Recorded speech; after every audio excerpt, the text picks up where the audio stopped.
Governor Mark Dayton is calling on lawmakers to act quickly on giving help to people with high health care premiums. Pat Kessler is live inside the newly remodeled Capitol to talk about the possibility for relief. Pat, health care we expect to be the focus today. Will Republicans have a plan?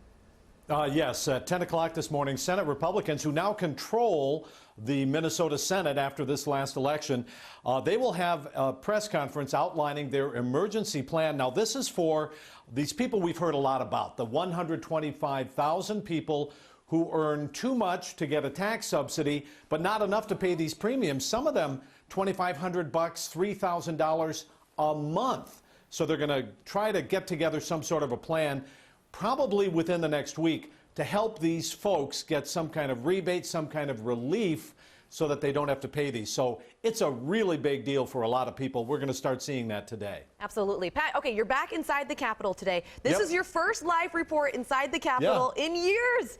How does it feel? And you notice I'm not outside right now. It is pretty cold. It's a beautiful cold day. But yeah, being inside in this beautiful building, $300 million restoration here at the Capitol, it's been remarkable. Here's the big thing for me.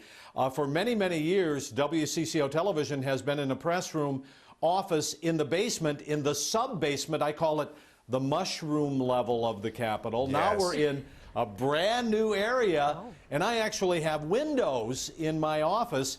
A lot of bitterness among the other members of the press corps about that, but you know what the heck? We're WCCO. You know we're what? WCCO. That's right. That's right. Yeah. This is not just because of you. It's you're at the big dog station. I mean, you're going to get the windows. Now. So it's absolutely beautiful. If you get a chance, everybody who's watching now, if you get a chance to come down to the Capitol, make some time and get down here. This is one of the most beautiful buildings in the country. I'm talking to some of the artists, craftsmen, and women who worked here over the last 3 years fixing it up. They say they see very, very few buildings like this anywhere in the world. Come on down here, take a look. This is a big, beautiful museum, and it's worth the trip through the Capitol. All right. I'll come and the last time I came, I think I brought donuts for the press corps. So. Well, and I wasn't here. Funny. Look how that works. Good. All right. Thanks, Pat. The University of Minnesota says it will name a new head football coach soon. That's after firing Tracy Claeys. Claeys spoke only with WCCO a day after his firing. The decision came after Claeys defended his players who were suspended in the midst of a sexual assault investigation. That caused the team to announce a boycott, which turned out to be temporary, of the Holiday Bowl. Even after the Gophers won that game, Claeys still was fired. He told us he was not planning to talk publicly about his firing, but felt he had to defend himself after athletic director Mark Coyle cited culture, failing attendance, and recruiting as reasons. Claeys told our Mike Max he's accepted his termination, but he's upset with how it was explained.